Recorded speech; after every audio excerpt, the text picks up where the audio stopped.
విధానాలు తీసుకొని రావడం వల్ల ఆ క్రోనీ క్యాపిటలిజంలో కొంతమంది మాత్రమే బాగుపడే ఒక పరిస్థితి వచ్చింది. అందుకే కేసీఆర్ గారు 2014 కాదు అంతకుముందే తెలంగాణ రాష్ట్రం ఏర్పడకముందే ఆనాడే పబ్లిక్ సెక్టర్ కంపెనీల్లో అది BHEL కావచ్చు, BDL కావచ్చు, ఇంకా ఇతర కంపెనీలు కావచ్చు, సింగరేణి కావచ్చు, జెన్కో కావచ్చు, ట్రాన్స్కో కావచ్చు, ఇంకా చాలా కంపెనీలు LIC కావచ్చు, ఆనాడే కేంద్ర ప్రభుత్వాలు డిజిన్వెస్ట్మెంట్ చేస్తున్నప్పుడు దానికి వ్యతిరేకంగా గొంతు విప్పి పోరాటం మొదలుపెట్టిన నాయకుడు కేసీఆర్ గారు. కేవలం మాటలతోని పోరాటాలతోని సరిపుచ్చకుండా మన ప్రభుత్వం వచ్చిన తర్వాత చిత్తశుద్ధితో చాలా సిన్సియర్గా కేసీఆర్ గారు చేసిన ఒక 3-4 ప్రయత్నాలు నేను మీకు చెప్తాను పబ్లిక్ సెక్టర్ అండర్టేకింగ్స్ విషయంలో. మొట్టమొదటి ఇప్పుడే మీరే చెప్పినారు, బహుశా భారతదేశంలో అతి పెద్దదైన ఆర్డర్. వాళ్ళ కొంతమంది మూర్ఖులు తెలంగాణ రాష్ట్ర ప్రభుత్వంలో ఉన్నవాళ్ళు, నడుపుతున్న వాళ్ళు, లేదా కేసీఆర్ గారిని గుడ్డిగా వ్యతిరేకించే వాళ్ళు కొన్ని మాట్లాడుతుంటారు. తెలిసి తెలియక, అర్థం చేసుకోక, లేదా తెలిసి కూడా తెలియనట్టు నటిస్తూ కొంతమంది మూర్ఖులు మాట్లాడతారు. అందులో ఉదాహరణకి మీరు యాదికుంటే మీ అందరికీ తెలంగాణ రాష్ట్రంగా మన ప్రస్థానం ప్రారంభమైన నాడు మన రాష్ట్రం యొక్క కరెంటు పరిస్థితి ఏంది, విద్యుత్ పరిస్థితి ఏంది, లోటు విద్యుత్తుతో ఆనాడు డెఫిసిట్తో ఆనాడు మన అవసరాలకు సరిపడనే కరెంటు లేని ఒక దుస్థితిలో ఆనాడు ఉన్నాం. ఒకవైపు పారిశ్రామికవేత్తలు ఇందిరా పార్క్ కాడ వారానికి 2-3 రోజులు పవర్ హాలిడేలు ఇస్తే ఎట్లా నడపాలి పరిశ్రమ, ఎట్లా నింపాలి కార్మికుడి పొట్ట అని వాళ్ళు ధర్నాలు చేసే పరిస్థితి. ఇళ్ళలోనైతే ఇన్వర్టరు, జనరేటర్ లేని ఇల్లు లేదు, ఇన్వర్టర్ లేని దుకాణం లేదు, ఆఖరికి ఒక జిరాక్స్ సెంటర్ నడుపుకోవాలన్నా, ఆఖరికి ఒక జ్యూస్ బండి నడుపుకోవాలన్నా ఏదో ఒక రకమైన ఒక అదనపు వ్యవస్థ ఉంటే తప్ప చిన్నవాడు పెద్దవాడు అనే తేడా లేకుండా రాష్ట్ర వ్యాప్తంగా దారుణమైన పరిస్థితి. రైతుల పరిస్థితి అయితే దాదాపు మీ అందరూ కూడా రైతు కుటుంబాలకి వచ్చిన వాళ్ళు అయి ఉంటారు. రైతుల పరిస్థితి అయితే మీకు తెలుసు. అర్ధరాత్రి దొంగలు వచ్చే కరెంటు కోసం కావలగాయడానికి పోయి కరెంటు షాక్ గుట్టి చచ్చిపోయిన వాళ్ళు, పాము గుట్టి చచ్చిపోయిన వాళ్ళు, ఆగమాగం అయిపోయిన వాళ్ళు వేల సంఖ్యలో ఉంటారు తెలంగాణలో. ఆ పరిస్థితిలో మన ప్రయాణం ప్రారంభమైంది. ఇంకొక వైపు మీకు యాదికుండాలి, కిరణ్ కుమార్ రెడ్డి గారికి ఇట్లనే ఒక పెద్ద స్క్రీన్ పెట్టి కట్టెపెట్టి చూపెట్టిండు. మొత్తం విద్యుత్ ఉత్పత్తి కేంద్రాలన్నీ అక్కడ ఉంటాయి, పవర్ జనరేటింగ్ స్టేషన్లు అక్కడ ఉంటాయి. మరి రేపు తెలంగాణ మీరు ఎట్లా బతుకుతారు? చీకటి అయిపోతుంది మీ బతుకు, ఆగం అయిపోతారు, గుడ్డి తెలంగాణ అయిపోతుంది, ఎడ్డి తెలంగాణ అయిపోతుంది అని చెప్పి పిల్లి శాపాలు పెట్టిండు.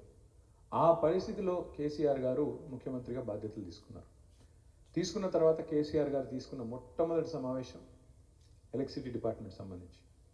అంటే ఏ రకంగా మన రాష్ట్రాన్ని ఆ చీకట్లకి వెళ్ళి వెలుగులకు తేవాలి, ఏ రకంగా తెలంగాణ వెలుగు జిలుగుల తెలంగాణ కావాలి, 24 గంటల నాణ్యమైన విద్యుత్ ఇచ్చే తెలంగాణగా ఎట్లా చేయాలి అని మేధోమదనం ఒకరోజు అర్ధగంటనో టైంపాస్కు గంట మీటింగో కాదు, గంటలు గంటలు ఎందుకు కాలేదు, 56 ఏళ్ళు ఎందుకు సాధ్యం కాలేదు అని చెప్పి కూర్చొని ఎంతోమంది పెద్దలతోని, ఆ జెన్కోకు సంబంధించి ప్రభాకర్ రావు గారు, ఇంకా వారికి సంబంధించి టెక్నోక్రాట్లు ఎంతోమంది ఉన్నారు, ఆ రఘుమారెడ్డి గారు, ఇంకా చాలామంది పెద్దలు పిలిచి మాట్లాడి ఆఖరికి ఒక అండర్స్టాండింగ్కి వచ్చారు. మనం ఇమ్మీడియట్గా జనరేటింగ్ స్టేషన్స్ పెంచాలి. గోదావరి పరివాహక ప్రాంతంలో ఎక్కడెక్కడైతే సింగరేణి ఉందో, ఎక్కడైతే బొగ్గు గనులు ఉన్నాయో, ఎక్కడైతే గోదావరి నది ఉందో అక్కడనేమో పిట్ హెడ్ ప్లాంట్స్ పెట్టాలి. కానీ మొత్తం అన్ని ఒక దగ్గరనే పెడితే దబ్బన రేపు ఎప్పుడైనా భూకంపం వస్తే, దబ్బన ఇంకేదైనా న్యాచురల్ డిజాస్టర్ వస్తే, గోదావరిలో వరదలు వస్తే, ఇంకోటి అయితే కొంప కొల్లేరైతుంది. కాబట్టి మనం ఇంకో దిక్కు కూడా పెట్టుకోవాలి బ్యాలెన్స్డ్. ఎందుకంటే డీరిస్కింగ్ అంటారు దాన్ని, రిస్క్ అంతా ఒకటే దగ్గర తీసుకోవద్దని చెప్పి ఇంకొకటి నల్లగొండ జిల్లా దామెరచెర్లలో అల్ట్రా మెగా పవర్ ప్రాజెక్టు, 4000 మెగావాట్ల ప్రాజెక్టు. ఆనాడు ఇది ఎవరికి అర్థం కాలేదు మొదలు చెప్తే, ఒక్కొక్కడు ఒక్కొక్క తీరుగా, అగో దామెరచెర్లో పెడతారా, ఆడ బొగ్గు లేదు, బొగ్గే లేదు, ఆడ పిటెడ్ ప్లాంట్ పెట్టాలని గాడ పెడతావా అని మాట్లాడతారు. కాస్ట్ పెడుతుంది కదా. మళ్ళీ మనం క్వశ్చన్ అడిగినాం అనుకో, మీరు పెట్టలేదా బొగ్గు లేని విజయవాడలో, మీరు పెట్టలేదా బొగ్గు నీళ్లు లేని రాయలసీమలో, అప్పుడెందుకు పెట్టిన మరి అని అడిగితే దానికి ఎవరు సమాధానం చెప్పాడు. ఆర్టీపీపీ ఎందుకంటే సమాధానం రాదు, కేటీపీఎస్ ఎందుకంటే సమాధానం రాదు. కానీ మనం దామెరచెర్లో పెడితే మాత్రం చాలామంది గొంతులు విప్పిండ్రు, చాలామంది గర్జించిండ్రు, ఇష్టం వచ్చినట్టు మాట్లాడిండ్రు. కానీ కేసీఆర్ గారు ఏం పట్టించుకోలేదు.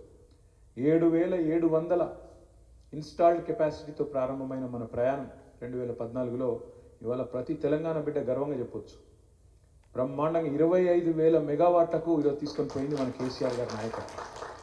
56 ఏళ్ళు ఒకెత్తు 7,000 మెగావాట్ల కాడికి వస్తే ఆడికెళ్ళి 25,000 మెగావాట్ల కెపాసిటీ, అంటే ఇప్పుడు 20 అయిపోయింది, ఇంకొక 5 వచ్చేస్తుంది మనకి, అండర్ కన్స్ట్రక్షన్. ఆ స్థాయికి తీసుకొని పోయింది కేసీఆర్ నాయకత్వం. ఒక రైతులకు 24 గంటల కరెంటు అన్నది ఒకటే కాదు, దేశంలో ఎవరు ఇవ్వలేదు స్వాతంత్రం వచ్చిన తర్వాత. మొట్టమొదటిసారి రైతులకు 24 గంటలు ఉచిత విద్యుత్ ఇచ్చింది వ్యవసాయానికి కేసీఆర్ గారు. ఈ ఇళ్లల్లో జనరేటర్లు బంద్ అయినాయి, ఇన్వర్టర్లు బంద్ అయినాయి. అసలు కరెంటు కోత అంటే ఎట్లుంటుందో ఈ తరం పిల్లలకు, మీ పిల్లలకు తెలియడం కూడా లేదు. ఎవరికైనా ఇప్పుడు మీ పిల్లగానికి చెప్పినాం అనుకో, అరే మేము 10-15 ఏళ్ళ కింద కరెంటు పోతుండేరా అంటే అదేంది పోడైంది, కరెంటు పోడింది, అదేం విచిత్రం అన్న కాడికి అంత కాన్ఫిడెన్స్. అంటే ఒక జనరేషన్లో ఆ స్థిరత్వాన్ని. లేదా మనం వింటుంటే, నేను చిన్నగా ఉన్నప్పుడు అమెరికాలో గిట్లుంటుందట, ఆడ గట్లుంటుందట, కరెంటే పోదట. మన దగ్గర కూడా ఆ పరిస్థితి తీసుకొచ్చింది కేసీఆర్ గారి నాయకత్వం.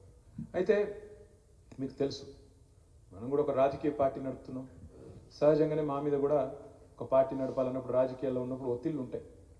మాకు కూడా చాలా ఒత్తిళ్ళు వచ్చినాయి. ఏమని, ఇంత పెద్ద ఎత్తున మీరు పెట్టుబడి పెడుతున్నారు కదా, దాదాపు 1,00,000 కోట్లు పెడుతున్నారు విద్యుత్ ఉత్పత్తిలో, మరి ఈ ఆర్డర్లన్నీ కూడా మీరు ప్రైవేట్ సెక్టర్ వాళ్ళకి ఇస్తే మీ పార్టీకి కూడా లాభం జరుగుతుంది, మీకు కూడా లాభం జరుగుతుంది అని చెప్పి ఒత్తిడి తెచ్చిన వాళ్ళు చాలామంది ఉన్నారు.